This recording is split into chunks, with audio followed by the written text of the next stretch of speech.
ప్రజల్ని భయభ్రాంతులు చేస్తున్నారు, మాట్లాడితే పోలీస్ కేసులు పెడుతున్నారు. అందుకే ఈ చట్టాన్ని ఏం చేయమంటారు తమ్ముళ్ళు? ఏం చేయమంటారు? చించేయమంటారా? కాల్ చేయమంటారా? ఇది కూడా చించేశాను. తమ్ముళ్ళు, ఇంటింట్లో చర్చ జరగాలి.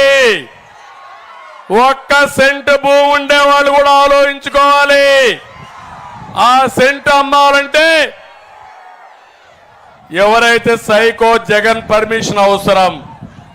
ఇలాంటి ప్రభుత్వం మనకు అవసరం లేదు. మీ అందరి మెడలకు ఉచ్చేయాలని, ఊరేయాలని ప్రయత్నం చేస్తున్నాడు. నేను ఒకటే మిమ్మల్ని కోరుతున్నా, 13వ తారీఖున జగన్మోహన్ రెడ్డి ఫ్యాన్ కి ఊరేసే బాధ్యత మీదే. ఏం తమ్ముళ్ళు సిద్ధమా అని మిమ్మల్ని అడుగుతున్నా. మీరు ఉరి నుంచి బయటపడాలంటే జగన్మోహన్ రెడ్డి ఫ్యాన్ కి ఉరేసి చిత్తుగా ఓడిస్తే తప్ప మీ భూమి మీది కాదు. అక్కడి నుంచి మనం ఏమి చేసినా మనం ఏమి చేయలేము. దుర్మార్గుల చేతల్లో మన భూమి పెట్టిన తర్వాత కాపాడుకోలేమని చెప్పి కూడా నేను మీకు తెలియజేస్తున్నా. ఇక్కడ మీరు ఒకసారి చూస్తే చాలా దుర్మార్గంగా ధాన్యం సేకరణలో కూడా 7-8 కేజీలు ఎక్కువ తీసుకుంటున్నాడు కమిషన్ కింద. ఎవరు తీసుకుంటున్నారంటే ఇక్కడుండే బొత్స అనుమాయులు దాన్ని కూడా కొట్టేసే పరిస్థితికి వచ్చారు. ఇలాంటి కొల్లలు జరుగుతున్నాయి. జగన్మోహన్ రెడ్డి అంటున్నాడు, ఆయన వస్తే నేను వస్తే మీకేదో సంక్షేమ కార్యక్రమాలు నిలిచిపోతాయని.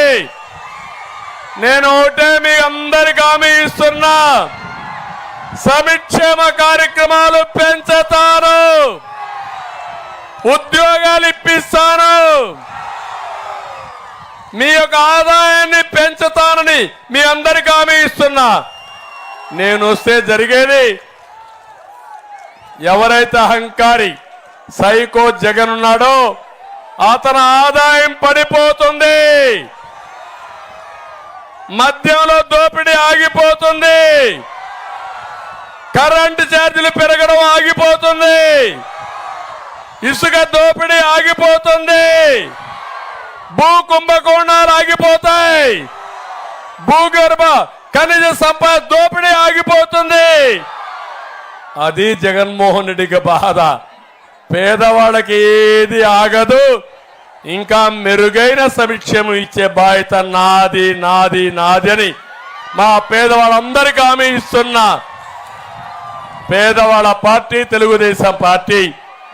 పేదవాళ్ళ కోసం ఈరోజు ఎర్ర చందనం కూడా స్మగ్లింగ్ చేస్తున్నారు. తమ్ముళ్ళు, మీ చీపురుపల్లిలో గంజాయి దొరుకుతా ఉందా లేదా? గంజాయి దొరుకుతా ఉందా లేదా? బొత్స చేతనైతే గంజాయి రాయకుండా నేను ఒకటే అడుగుతున్నా, వీళ్ళకి లెక్కలేని తనం వచ్చింది. సమాజాన్ని మొత్తం నాశనం చేయాలని ఆలోచిస్తున్నారు. అందుకే ఎర్ర చందనం స్మగ్లర్స్ ని ఎమ్మెల్యేలుగా పెట్టే పరిస్థితికి వచ్చారు.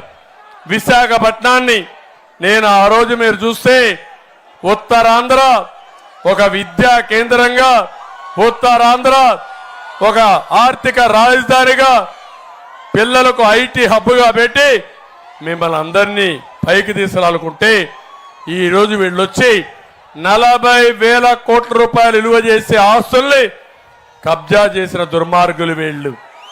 విశాఖపట్నాన్ని గంజాయి రాజధానిగా చేసిన దుర్మార్గులు వేరు. అందుకే వీళ్ళందరినీ మనం గుర్తుపెట్టుకోవాలి. రేపు జరిగే కురుక్షేత్ర యుద్ధంలో కౌరవ వధ జరగాలనా లేదా? ధర్మాన్ని కాపాడాలనా లేదా? మన భవిష్యత్తుని మనం పరిరక్షించుకోవాలనా లేదా అని మేము అడుగుతున్నా. ఇవన్నీ చేసిన తర్వాత నేను ఒకే ఒక విషయం మిమ్మల్ని అడుగుతున్నా. ఓటు అనేది వజ్రాయుధం. 13వ తారీఖున ఈ రోజైతే చీపురపల్లి చల్లగా ఉంది.